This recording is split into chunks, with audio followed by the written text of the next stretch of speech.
2 Timóteo capítulo 1, verso 3 até o verso 14. Dou graças a Deus, a quem sirvo com a consciência limpa, como serviam os meus antepassados, ao lembrar-me constantemente de você, noite e dia, em minhas orações. Lembro-me das suas lágrimas e desejo muito vê-lo, para que a minha alegria seja completa. Recordo-me da sua fé, não fingida, que primeiro habitou em sua avó Loite e em sua mãe Eunice.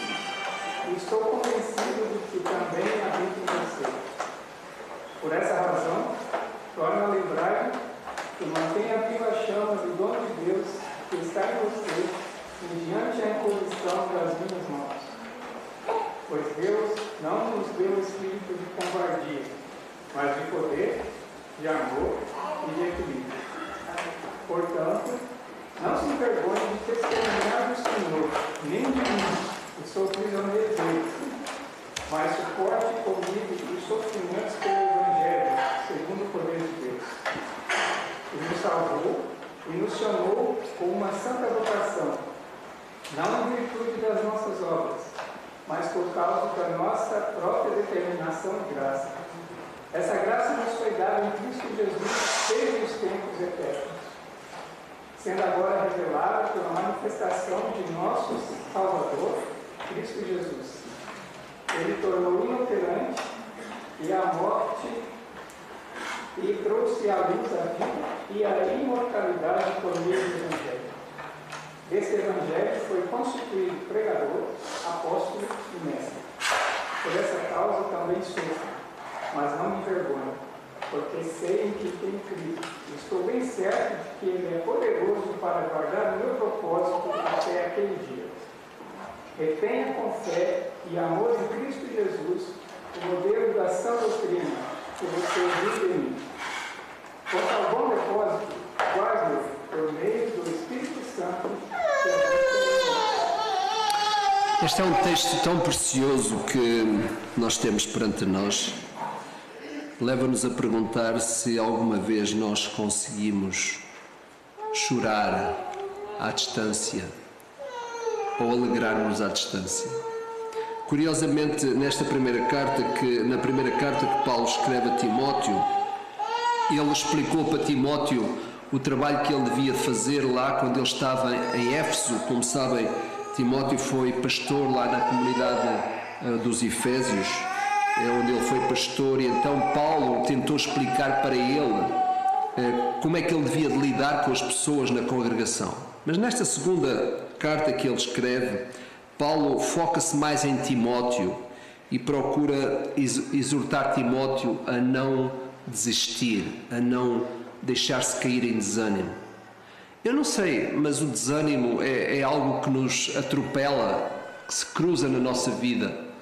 O desânimo muitas vezes toma conta de nós e às vezes nós precisamos de ter alguém que intervenha nessa hora para nos ajudar, nos levantar, nos reanimar. Então Paulo, apesar de estar à distância de Timóteo, ele sentia que ele tinha uma responsabilidade para com Timóteo em procurar continuar sempre próximo dele, apesar da distância física.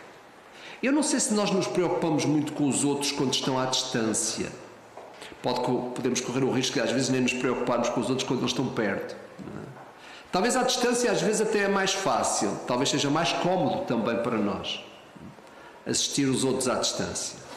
Aliás, às vezes nós não queremos que os outros que estão perto de nós, que eles estejam mal, que é para nós estarmos bem, não é? Porque às vezes somos incomodados com o mal-estar dos outros. Isto é, quando alguém está mal e nós somos amigos, então significa que nós, comprometidos com essa pessoa, às vezes queremos que a pessoa esteja bem, que é para nós não ficarmos mal. E às vezes é importante também nós sabermos assistir as pessoas quando elas estão à distância, porque hoje, mais do que nunca, os meios que nós temos permitem que nós nos assistamos uns aos outros. Sabem que servir ao Senhor pode ser uma jornada longa, pode ser uma jornada demorada. às vezes nós continuamos a saber muito pouco sobre Timóteo, apesar de termos algumas coisas escritas sobre ele. Não sabemos se ele foi casado, se foi solteiro, se teve família, não teve família. Não sabemos se Timóteo realmente qual foi exatamente tudo aquilo que foi o conteúdo da sua vida. Mas uma coisa nós sabemos: Timóteo passou por provas e por dificuldades. Timóteo sofria fisicamente, era tímido, era jovem e por isso às vezes nem sempre considerado. Tinha inclusivamente inimigos em Éfeso, na cidade onde ele próprio trabalhava. E ao contrário de nós, provavelmente, talvez Timóteo teria mais razões para desanimar do que nós mesmos. Os servos do Senhor sofrem e nós somos servos do Senhor. Paulo, à distância, entendia que os seus sofrimentos realmente tinham que ser suportados por ele, os sofrimentos do próprio Timóteo. E sabe que é natural que muitas vezes as dificuldades que existem entre as pessoas sejam realmente dificuldades que precisam de ser levadas a sério. Porque cada vez mais nós vemos que as pessoas se centram em si mesmas. Cada vez há mais egoísmo no ser humano. Às vezes nós temos dificuldade de socorrer as pessoas que estão perto de nós, porque às vezes estamos tão centrados em nós mesmos que nos esquecemos dos outros. Paulo, interessante, ele estava à distância, mas estava centrado em Timóteo. Então, uma coisa curiosa que encontramos é que Paulo dava graças a Deus nas suas orações sempre que se lembrava de Timóteo. E curiosamente o que mais surpreendia Paulo relativamente a Timóteo era a sua fé sem fingimento. Eu pus este slide aqui porque achei uma certa graça, para trazer algum humor aqui, está bem? De facto, a palavra pede que nós vivamos uma fé sem fingimento, não é? Aqui fala do pastor, mas podia ser outra pessoa qualquer, está bem? Portanto, não fiquem preocupados. Nem me estou a sentir envolvido com este slide, não é? Mas é só para dizer que realmente, às vezes nós podemos estar a viver realidades na nossa própria vida que têm alguma dose de fingimento. O que mais apreciava, o que mais Timóteo apreciava, ou melhor, o que mais Paulo apreciava em Timóteo, era uma fé sem fingimento, uma fé sem máscara. Fingimento significa isso, significa máscara. Há muita gente com máscaras no que diz respeito à fé. Às vezes parecemos que estamos bem, quando verdadeiramente o coração está cheio de dúvidas. Mas é interessante que a situação de Timóteo era tal, ele estava no meio de um desânimo por qualquer razão, por causa de toda esta pressão que ele sentia no ministério cristão, mas diz Paulo que uma das coisas que ele mais apreciava era a sua fé sem fingimento, uma fé sem máscara. Eu não sei se nós podemos encontrar isto uns nos outros. Não sei se nos preocupamos, de alguma forma, em viver uma fé transparente, uma fé limpa. De facto, é uma característica que nós podemos encontrar em Timóteo e que, reparem, essa característica não alterava aquilo que era a sua própria circunstância. Há crentes que olham para o espaço de fé como alguma coisa que se vive quando está tudo bem, quando está uma alegria plena. Aliás, há outras pessoas que até vão ao espaço de culto à procura de alegria e muitas vezes não a encontram, mas dão a ideia que sim. Às vezes achamos que essa alegria pode vir de diferentes formas, talvez por causa da música, ou talvez por causa do pregador, ou talvez por causa de outros fatores. E confessamos que às vezes a fé que nós vivemos, ela está carregada de algumas máscaras, porque dá a ideia que nós caminhamos para as coisas tentando alcançar aquilo que na verdade se alcança apenas por causa de uma fé que realmente é sólida, uma fé firme. Reparem, Paulo não encoraja Timóteo a inventar, a ser criativo, a buscar potencial noutra origem. Sabem, uma coisa, nada impressiona Deus para além daquilo que Ele nos deu. Se não conseguirmos impressionar Deus com aquilo que Ele nos deu, muito menos o faremos com aquilo que Ele não nos deu. E por isso Paulo está a dizer a Timóteo, para Timóteo, efetivamente, procurar encontrar a plena satisfação naquilo que ele já tinha. A vida do cristão depende somente do que Deus dá. É por essa razão que o Novo Testamento nos ensina que Deus nos pedirá contas por tudo aquilo que colocou nas nossas mãos. Isto é, o mesmo Deus que oferece é o mesmo Deus que acerta contas no final. Não faria sentido Deus pedir contas de coisas que Ele não nos deu. Por isso, ao analisarmos esta passagem, meus irmãos, descobre-se que o eixo analítico desta passagem não está na ação daquilo que Timóteo devia fazer, mas está na função daquilo que Timóteo deve fazer como resultado do que Deus fez por ele. E isto faz uma grande diferença. Quando nós somos reconhecidos daquilo que na verdade Deus faz por nós e em nós, é isso que na verdade deve ser o motor do que nós somos. Reparem no versículo 7 deste capítulo. Porque Deus não nos tem dado espírito de covardia, mas de poder, de amor e de moderação. Eu acho que é daqui que parte toda a energia espiritual de um cristão. Não é daquilo que nós fazemos, não é daquilo que nós produzimos, mas é daquilo que Deus traz para a nossa vida e a utilização que nós fazemos desse potencial que Deus trouxe para a nossa própria vida. Reparem, este é o eixo desta passagem. Paulo está a dizer a Timóteo, Deus deu-nos um espírito de poder, de amor e de moderação. Ele está a dizer a Timóteo, na verdade, este Deus que nos agraciou é o Deus que na verdade diz que Ele nos entregou de uma forma livre. Espírito significa o quê? Espírito significa esta disposição que é inerente, uma atitude. Deus nos deu uma atitude de poder, de amor, de moderação, de equilíbrio. Isto é o que Deus nos deu. Timóteo, não há razão para nós ficarmos tristes mesmo que o ministério vá mal, não há razão para nós ficarmos caídos mesmo que a vida não corra bem, porque repara, nós dependemos do potencial de Deus, não é daquilo que tu fabricas, não é daquilo que tu produzes, é daquilo que Deus traz para a tua própria vida. Seria tão interessante se nós, em muitas etapas da nossa vida, parássemos para dizer: o que eu sou é resultado do que Deus concede na minha própria vida.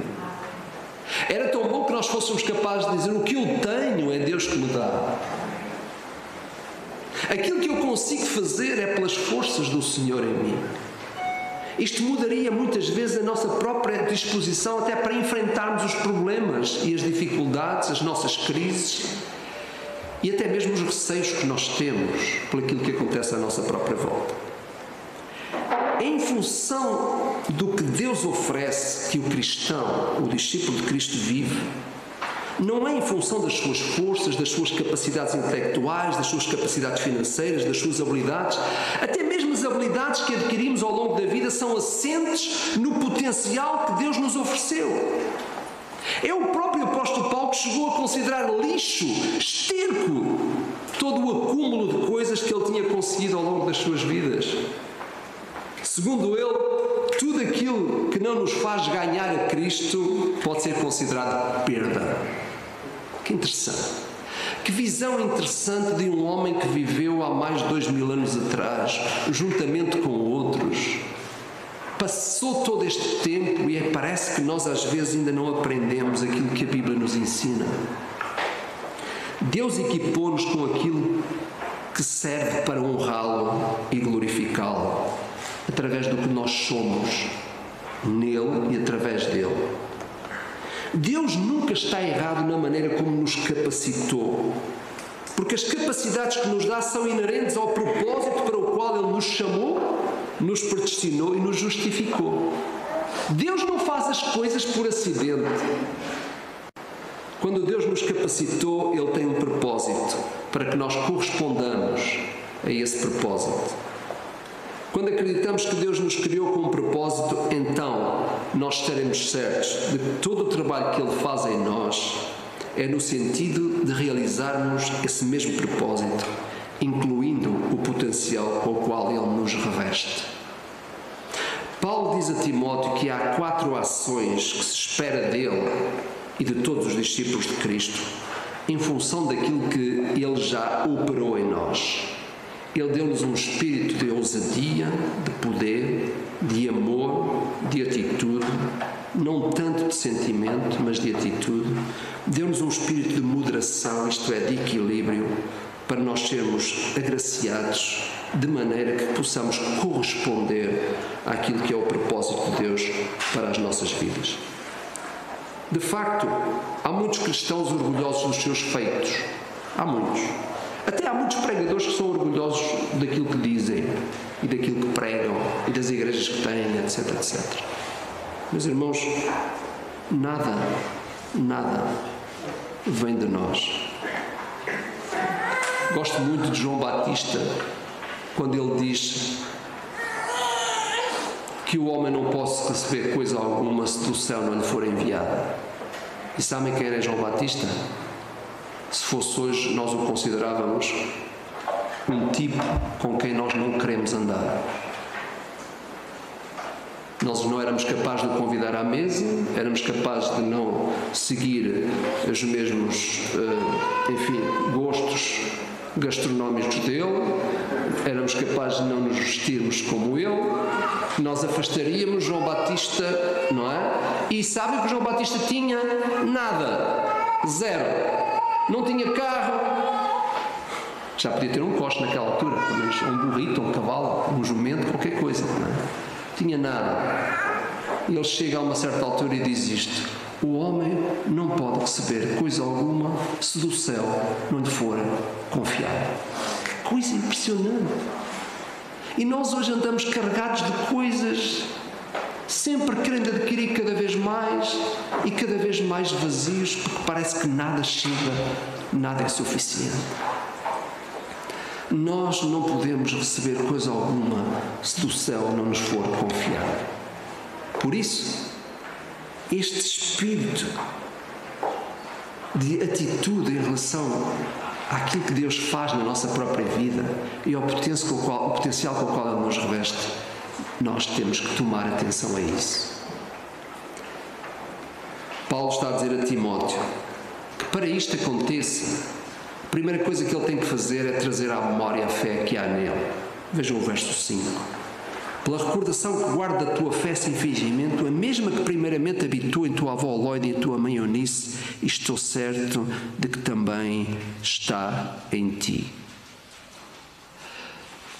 Paulo está a dizer a Timóteo: olha, eu admito que tu estás numa fase difícil, as coisas estão complicadas, apetece desistir, tu estás desanimado, eu sei, o trabalho do Senhor é esse.